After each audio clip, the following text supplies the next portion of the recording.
Hello and welcome to another episode of Dave Trippin' and So. First things first, big thank you to everybody who subscribed to my Let's Play channel. That was awesome. It was a great day getting the email notifications and seeing that people were subscribing. And I do have the custom URL now. The Great Owl was taken, but I just called it the Great Owls because I figured that's going to be my catchy name. Of course, you got to have a nickname for whoever is watching your Let's Play videos.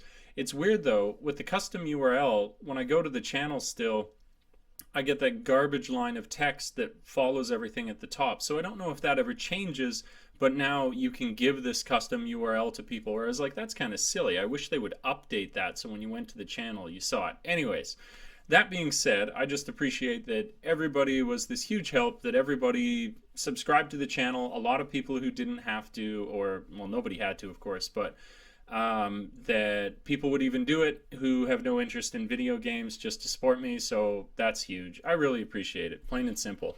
And like I said I would do, I was going to choose 3 people who had written a comment on the video, and I was going to send them some Gatchapon, these cool little miniatures that are, you know, from around the world. I got one here. This is like one of my favorite ones. I mean, you saw in the other video I've got. I do these. I got like this cute little sushi cat. Will it focus? Come on. I'll like get out of the picture. Sushi cat. When will it? Man, this thing's really failing. This is like a blurred sushi cat. Anyways, that was like 30 seconds dedicated to a blurry sushi cat. But I said I would choose 3 people who left a comment. So here they are. So for the people watching this video, I hope you... what I'm going to do is put my email address down below like I always do. So please just... That's what I want to keep your details private, obviously, for sending you these things. So just send where you would like the Gatchapon to be shipped to. I think this is the way the people do it. I've never done a giveaway, so I'm kind of new to this stuff. But yeah, just send me by my personal email where you want them to be sent to, and then I'll fire off a couple of these cool little Gatchapon, because they are like absolutely collectible and an awesome little piece of, you know, Japanese culture. So the 3 winners are, here it comes. 3 winners are Miguel Salas. I think that I'm saying that right. Miguel, thanks so much. So you getting some Gatchapon. Just send me your details to the email down below. Next one is Fight Club 1100 or Fight Club 1100. Thank you for the subscription.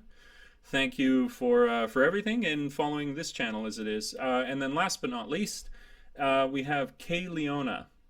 Kayleona is the 3rd and final winner of the Gatchapon giveaway. So thanks so much to everyone who did it. Were I rich, I would send everyone a Gatchapon.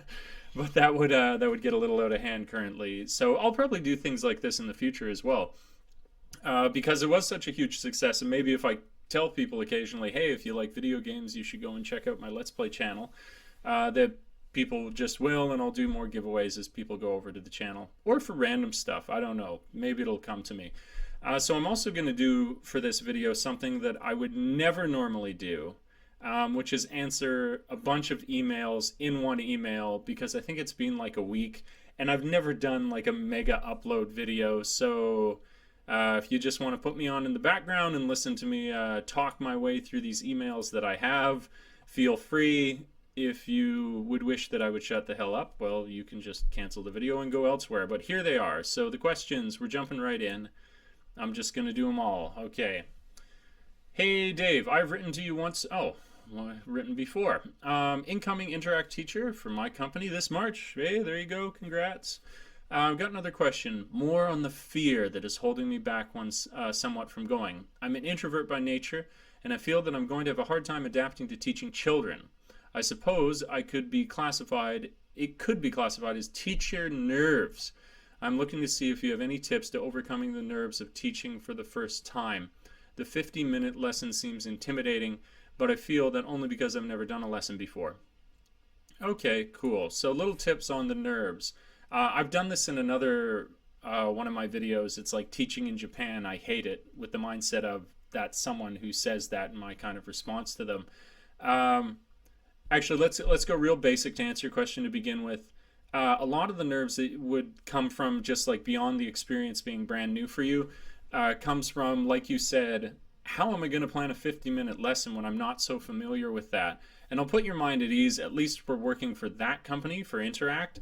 They provide you, unless you're at a nightmare school that won't allow you to follow these, which is hugely rare, very, very rare.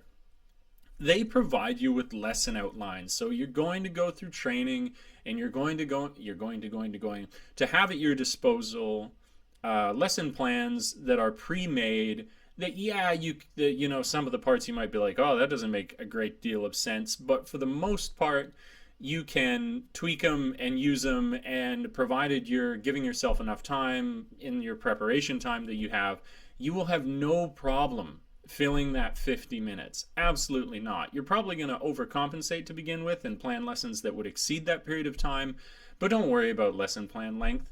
And then to touch quickly on the fact, teacher nerves, I would suggest you don't want those to not be there beyond the like fear of doing a good lesson. The actual just base nervousness of being in another country. My friend, this is so much the excitement of coming over and doing something when you throw yourself into the deep end, and that is where so much of a huge payoff comes from when you do eventually succeed. Not to say you're even going to do it right away, but if you were immediately successful, I don't think you'd feel the same exhilaration, the same I don't know, I could throw a ton of words at the screen. It just wouldn't feel good as much if you were immediately comfortable. Easy story, I did video on this miles and miles back, was talking about my first intro lesson I did at one of the schools where they wanted me to do a full 50 minutes. And it was incredibly nerve-wracking, and I actually went in and I brought like a bunch of stuff. I brought my electric guitar.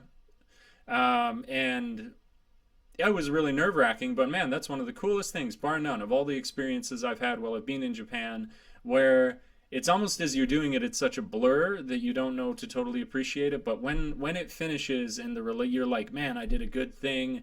If anything, it's over. It's amazing how good relief feels in contrast. So embrace the nerves, know that they will pass, and you're going to experience a high because of those nerves like you never have before. I mean, it's just the sort of unique things in life where when you put yourself through something really, really difficult, then if you come out the other end of it alive, you're going to feel better in a way that you never have before. So just deal with those nerves and don't worry about those lesson plans. So that's email 1. Yeah, I'm going to do a bunch here. Okay, next one is... okay. Hey there, Dave. Thanks for taking the time to read this. No worries. My pleasure. Probably had this email before, but hopefully my circumstances are a little more unique. 19-year-old without a degree. I live in the UK and soon to be going into the Royal Navy. When I leave, I'll be around 23, 24. And I would love to visit and hopefully stay in Japan. I'll have a lot of money saved up. Yeah. And we'll probably take the TEFL training course. Cool. I know it's wrong to marry just to get a spouse visa. And as of right now, I'm just exploring all options. If I were to marry a Japanese girl, obtain a spouse visa, and have these certificates showing am I able to teach, I think that should say, what are the chances of getting a job realistically? Bottom line is, I have money, I had a spouse visa, or I had money, I had a spouse visa, and had these qualifications. What are the chances, good or bad? They're really, really good in the Eikaiwa sector. It's just that within public school systems, they usually require you to have like a full-blown degree to be able to teach at them.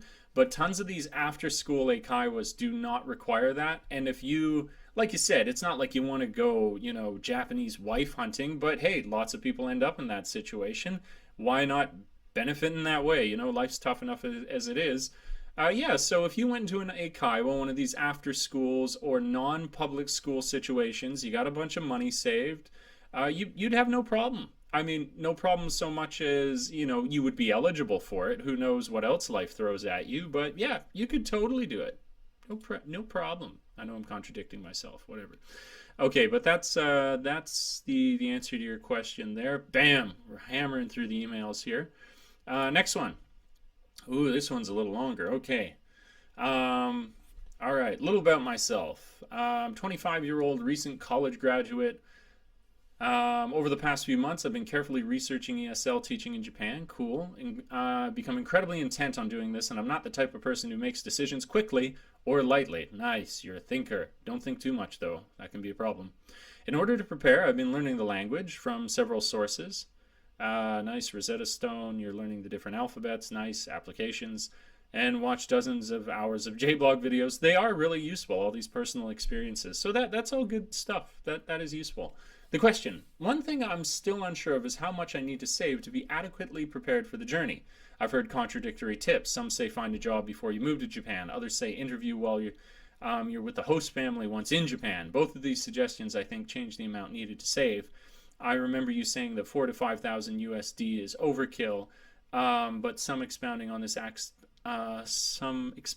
aspect would be extremely helpful. Looking to expedite the process, so the less I need to save, the better. Quite good at living frugally. Okay, wicked. Okay, let's jump right into that then. So, 25-year-old college graduate. So you have the degree, you're learning the language, you're curious mostly about, do you approach it with getting a job beforehand or after? I think, okay, both ways work. Let me talk about the strengths of each. So, if you went for the method where you were employed before you come over, I think that's really good. And in fact, I did a recent video, which you should check out as well. Maybe I put the link. I usually don't. Which said, things I wish I knew before I came over to Japan. So something really, really good, obviously, about coming over and already having the job is that you will have in your hand when you arrive here a work visa. And you'll immediately be garnering experience in the field that you're interested to work in. You have the degree, so there's no reason why you couldn't do it. Do I know other people who've come over here and then gotten the work visa? Yeah, absolutely. And to be completely honest, if you do that, you actually can find a lot better jobs. This relates to the other video as well, because a lot of these other companies aren't as big as these big companies that recruit worldwide, but because of that, they offer you much better pay structures and stuff like that. So, though, it's just the sort of way that you want to work it out. Like, you got that one coming in from outside the country, you already got the visa, you've got the money coming into your pocket as soon as you arrive, whereas the other one, you might get a higher pay scale when you're here initially. But I would err towards the side where you get the job before you come in, because these contracts that you get are not binding. And if you got in and you find that you don't like it after a couple months, you can switch very, very easily. And you make the transition very smoothly. It also, when your question was about money, makes money easier because when you're here and you're looking for a job, you're burning money, right? You're trying to figure out what you do, and as you do, you're going to spend. Now, if you want to bring over a little less money to begin with, if you want to save a little before you have to come over, if you want to expedite the process, like you say, then again, having the job beforehand makes a lot of sense, because then it would make sense if you came here and got the job as opposed to getting it before, to bring extra money as a cushion for that time that you're looking for a job in. But you don't need to bring quite as much if you've already got the job.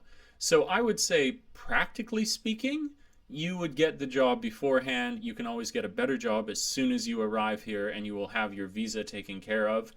But if you don't feel like doing that and you don't want to work for one of these major companies and have to go through a transition, and you'd rather just go in with the higher pay scale and work for a smaller company, save a little bit more, come here, get a job. I know people who have done this, provided like you're in the position that you're in where you have a degree. So you're in good shape. That can be something that works.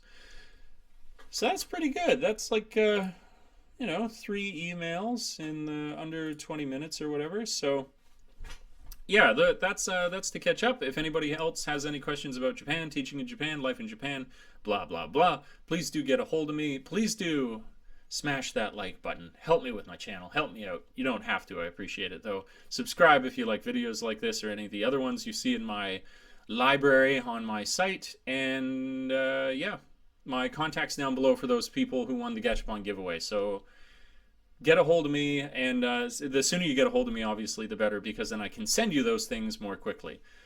All right, that's what I wanted to hit up for now. I'm going into Tokyo this Saturday for Halloween, and I'm going to get a smashing good video recorded out of that. So you'll be able to see some really cool costumes. Nobody does Halloween like the Japanese, I tell you, just because the cosplay is already there in the culture. Something like Halloween they really shine in that time.